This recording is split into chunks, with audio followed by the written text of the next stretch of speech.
Why shouldn't we have more? Absolutely. More for the ladies. I agree. I did a whole thesis about this in university. Anyways, we might have to cut that part. We'll see.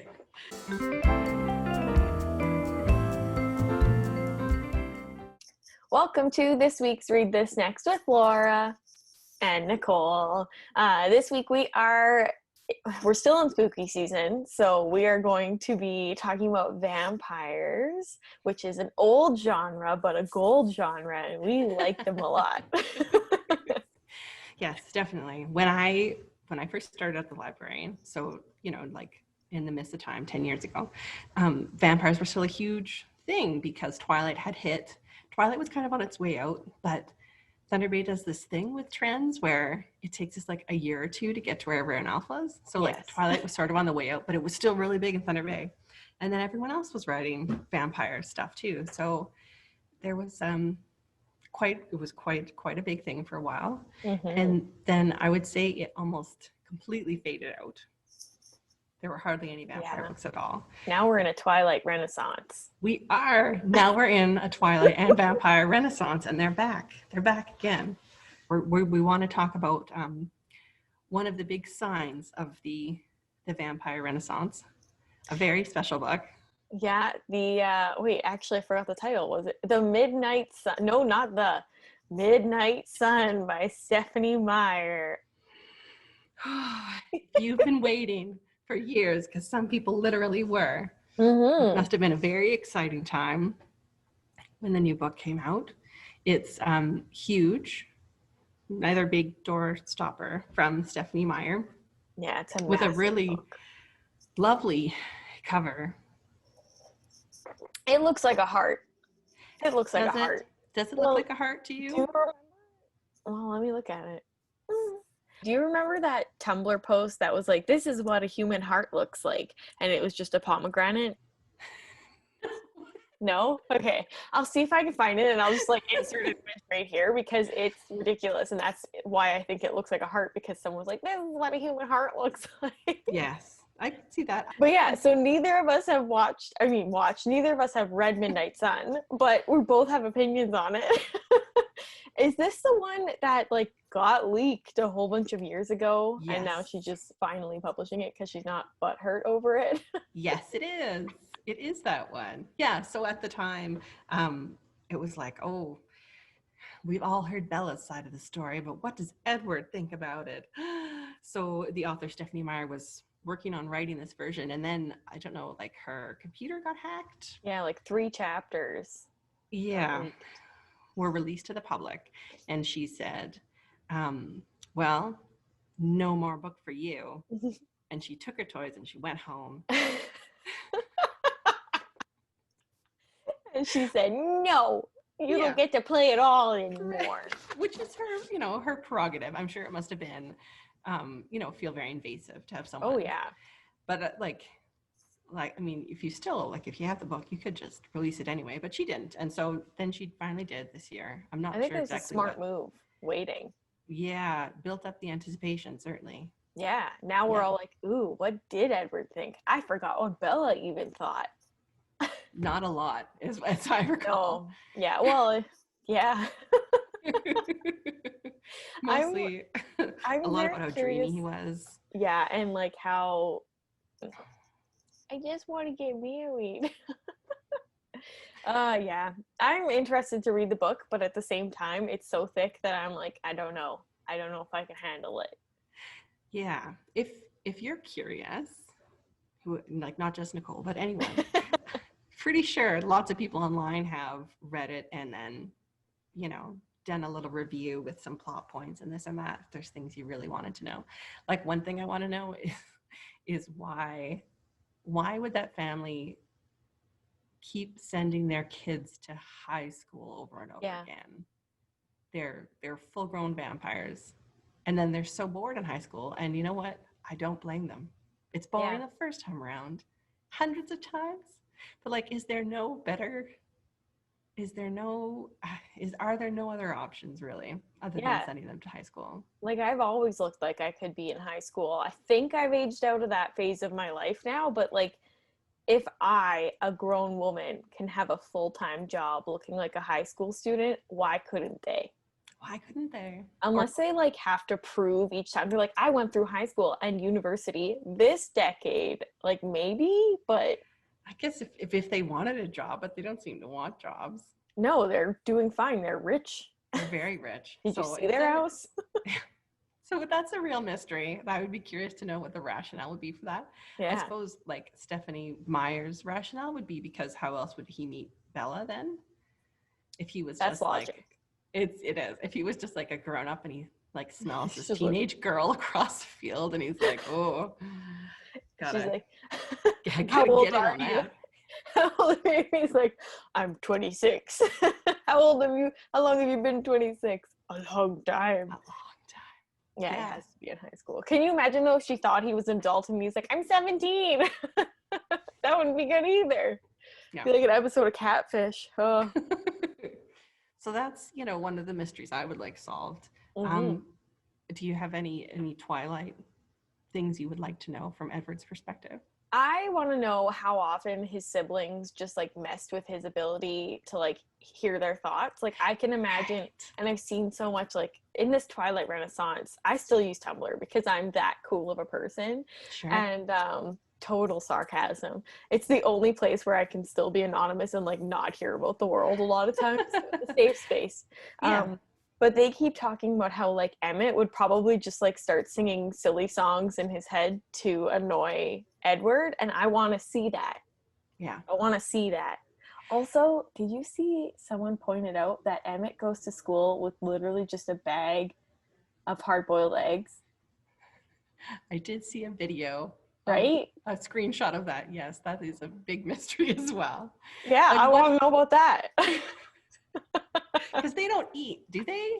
No. No. So what was he doing? I wonder if that was just like the actor that day on stage was like, I need a snack. I need to stay yoked. Yeah, Maybe. that could very well be. Yeah. Lots of strange things. I Yeah. mean, as a piece of literature, there's many faults in Twilight, but as a piece of an interesting cultural artifact, it's very fascinating. Oh yeah, and it's super fun. Loved it. But we've spent enough time talking about this book that neither of us have read. You're right. So let's move on to our recommendations, or no, sorry, our highlights. Our highlights are, did we decide you're going to go first or I'm going to go first? I think you're going to go first and you were going to do the Buffy related ones. All right. So again, another famous vampire series that everyone has heard about, Buffy the Vampire Slayer, has 7 wonderful seasons, depending on who you ask. I liked them all. And so basically people were like, I miss Buffy. I want Buffy back. So Joss Whedon came out with the graphic novels that continue the series on. So they are considered like canon. So we have season 7, which is called The Long Way Home. And yeah, it's a continuation. So if you really liked Buffy, you can go check that one out. But we also have the new book called Slayer by Kirsten White.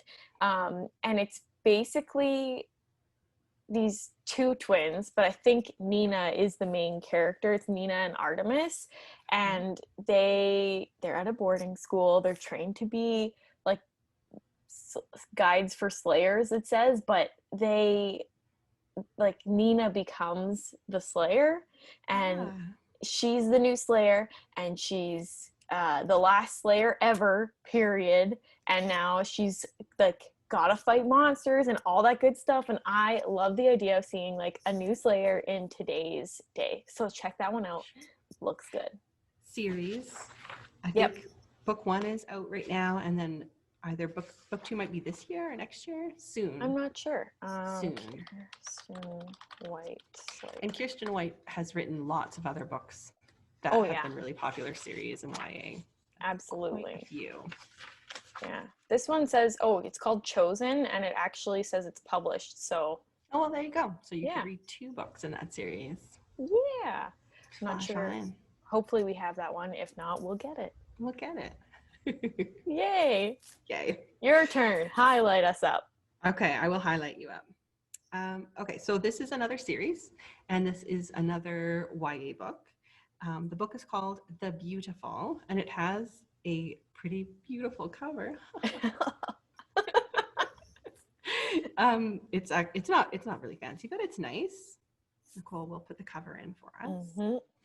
And it's by Renee Ade, and it's a historical vampire book set in 1872 and in New Orleans. So our main character has fled Paris, and she's moved to New Orleans, taken in by members of a convent, and comes to love the city, which is, nice.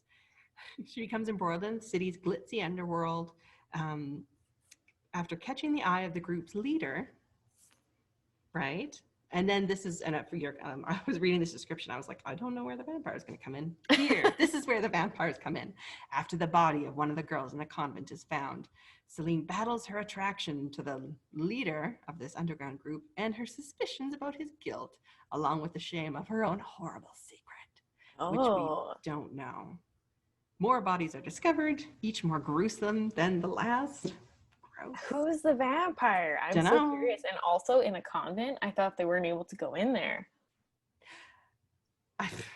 She's staying in a convent, and yet she's still part of the nightlife. So I don't know how strict they are. I mean, maybe she's sneaking out. Maybe. She might be sneaking out. I don't know. She's just taking refuge there, maybe. I don't know. Yeah. So here she goes. She's going along. Now there's a serial killer. So multiple people are being murdered. She's taking matters into her own hands and uncovers something even more shocking. An age-old feud from the darkest creatures of the underworld reveals a truth about herself she always suspected simmering just beneath the surface. So is she the vampire? Don't know. Is she a vampire hunter? I'm confused. I gotta know. Gotta read it. It's on the list. At once, a sultry romance and a thrilling murder mystery. Yeah. Both. I was going to say, it sounds like a mystery. So if, you're interested in those sort of things, a mystery, a different kind of mystery, though, certainly, might be one you'd like to check out. All right. The next highlight is The Fell of Dark by Caleb Roehrig. Sure. Roehrig. The cover looks super cool. It's like if you were in under a UV light and you had those like creepy vampire teeth in, which I dig. Okay, so the description: the only thing August Pfeiffer hates more than algebra is living in a vampire town located at a nexus. Whoa. What were you going to say? I was just going to say, I hate it when it's a vampire town. Yeah. It's overwhelmed with vampires. Nonchalantly slips it in. Anyway, sorry. And no one noticed until this. Located in a nexus of mystical energy fields, Fulton Heights is practically an electromagnet for supernatural drama. Sounds like a Hellmouth. It does. It's very Buffy. And when a mysterious and annoyingly hot vampire boy arrives with a cryptic message, Augie suddenly finds himself at the center of it. An ancient and terrible power is returning to the earthly realm, and somehow Augie seems to be the only one who can stop it. Yeah. It sounds fluffy and light and just wonderful. Yeah. Fluffy and light and fun. It's an own voices LGBTQ story. I read a previous book, and I think I suggested a previous book by this author, Last Seen Leaving. So I know he does good. The last one I read wasn't supernatural, but it was a mystery. And he does those quite well. So I'm sure it is pretty fun. Mm-hmm. The tagline on the book, on the cover, I just want to point it out. Why are the cute ones always undead? Suggests that this has happened to him before.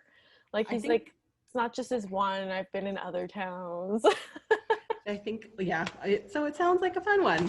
Mm-hmm. That's Fell of Dark. And another one, that's another one that I just have to say, heads up, there's 2 YA books with that exact same title. Dang. They're about very different things. But so make sure you get the one by this author, the one with the vampire teeth on the cover. That should make it pretty easy. Yeah. That's how you know you have the one you want. Yeah. The one with the cool cover. Right. All right. And then another one. This book has a great title and a great cover, but that we will display for you here. But the title, how fun, The Southern Book Club's Guide to Slaying Vampires. Mhm. Mhm. And the cover, just great. It is pretty great. Again, kind of suggestive. That's all right. Vampires, that's just kind of how they are. Yeah, it goes hand in hand. It really does. So this book is by Grady Hendrix, and this is actually the same author who wrote Horror Store that I talked about a while back. And he has some other really fun books, like My Best Friend's Exorcism. He does fun stuff. Anyway, so this particular one got starred reviews from like all of the big names like Kirkus and Publishers Weekly and all those. So you know that it has a good reputation. It's the little description is fried green tomatoes and steel magnolias meet Dracula in this southern flavored supernatural thriller set in the 90s. So, you know, a little historical. Which is weird to think about because the 90s. It's historical. It's set in the 90s. It sort of is. It sort of is. It's like 30 years ago. Oh, that's weird. Yeah. So, and it's about a book club that must protect its suburban community from a mysterious and handsome stranger who turns out to be a blood-sucking fiend. That sounds good too. I Right? love vampire books because you either get like serious vampires, flirty vampires, or silly vampires, and it's great. It seems pretty fun. So that's another title that you can check out. Now we've got a couple more that we just want to speed round through. So I'll just start listing them off. Fever Dream by George R.R. Martin, Dracul by Stoker and Barker, what is the series called? The Parasol Protectorate by Gail Carriger, and what was the last one that we wanted to do? Deborah Harkness times Convert. So those are our quick, fast recommend our highlights because we got too much. There's too many vampire books out there, and they're all really good. So we're gonna hop into our highlights. And you can find those. We'll list them on the blog. Yes. So if you wanted to get the details and everything, you can look there. That's where I will have that. Okay. So for our recommendations, did you want to go first or shall I? You should. I should. Okay. I have strong feelings about this book. Okay, so Nicole will put up the cover for us. For once, this is a book in which I don't mind, actually kind of prefer the cover with it's a screenshot from the movie in it on the front. And the reason for that is I actually watched the movie first. So this book is a little bit older. I think it's maybe 2008. And the movie it was based on, or no, maybe the book was 2005 and the movie was 2008. And it's a Swedish author. And I'd heard about the movie. I ended up watching it by myself on a laptop, like in the dark, late at night. And I was like, this movie's terrifying, but it's also so good. It was both of those things, really good and terrifying. Yeah. And then I decided I wanted to share with some other people, and I tried to watch it with them, and we watched it at like 7:00 on a big TV, and it was like light out, and everyone was like, this movie's pretty slow, Laura. Whereas like when I was watching it, there was a lot of dread and tension. Yeah. So I guess my advice there is if you decide you want to check out the movie, watch it in the dark. Midnight. Because at midnight, yeah. So I watched the movie and it was so good. I looked for the book. And this is one of the rare times that they're both good. And it's because they were both written by the author. Like the author of the book was part of doing the adaptation. That's always good. Yeah. So I'll stop with the background and I will just tell you what the book is about. Okay. So it's autumn 1981 and it's in a suburb in Sweden. And the body of a teenage boy is found, emptied of blood, the murder rumored to be part of a ritual killing. Because that's what you would expect if you found a body emptied of blood. I mean, yeah, your first thought shouldn't be vampire. No, you'd think there's something going on. Not necessarily supernatural, but little do they know. So our main character is a 12-year-old boy, and he's being bullied at school. And it does show quite a lot of the bullying, and some of it's really terrible and it's really hard to watch. Like he's getting like physically bullied, but he's also getting like psychologically attacked all the time. And his home life is not great. He lives with his mother and she seems like okay, but she's just not around a lot. Mm-hmm. His father's not there. So he's kind of he's really isolated and alone. And then a new girl moves into his apartment complex. And they slowly start to befriend each other, Mm-hmm. And she's, somehow she's very intelligent, but she doesn't know about a lot of regular real world things. Mm. And she doesn't mind the cold, and she's very strong. And she thinks that like he needs to just fight back. Like that's how you get back at these bullies. Yes. And she only comes out at nighttime. It's so strange. I wonder why. Doesn't like. Wonder why. So it is in some ways a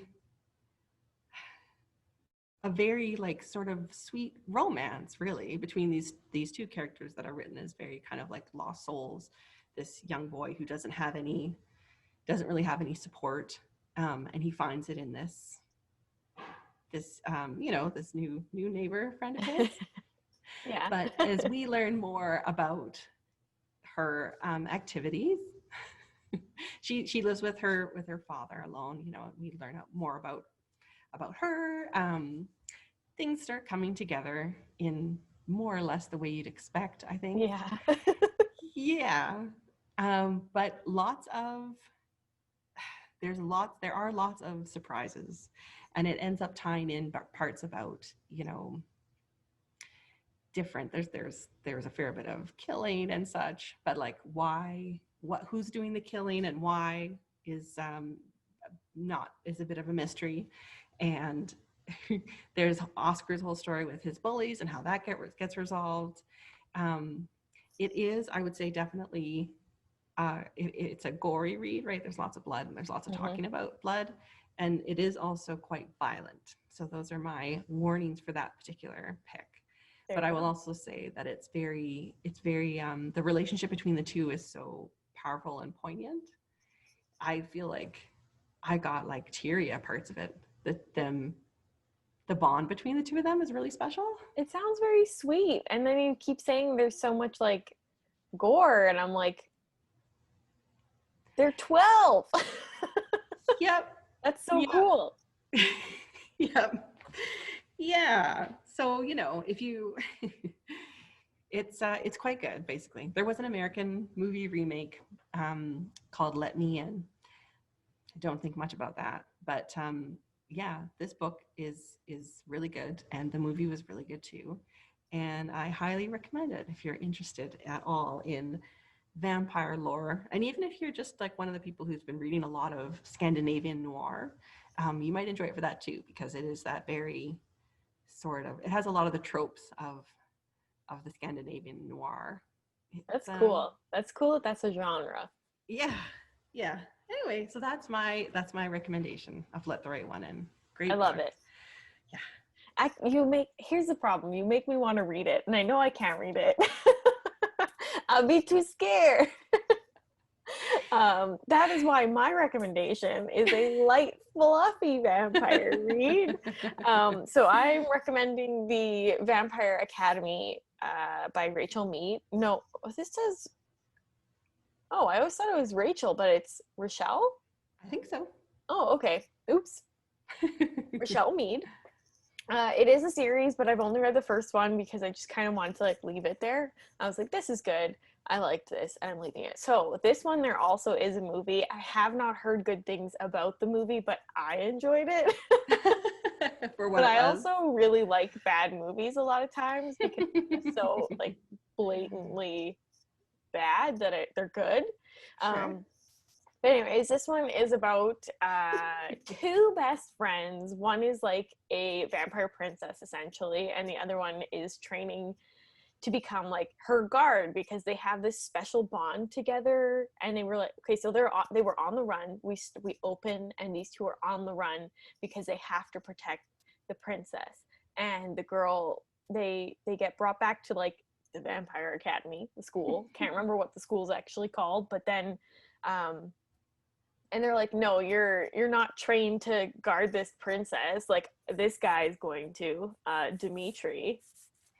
And he's a little older, and they're both very flirty with each other, and he's described as very hot, which is part of the reason the movie wasn't good, was because Dimitri looked like a grown man.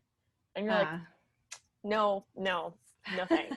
But anyways, the books are really good. There's like who's the bad guy kind of thing, like you don't really know. Sure. And there's a love interest for the princess that the best friend doesn't really like, and it's very light, very fluffy. And if you liked it, this came out around the whole Twilight original time, so if you liked Twilight and you liked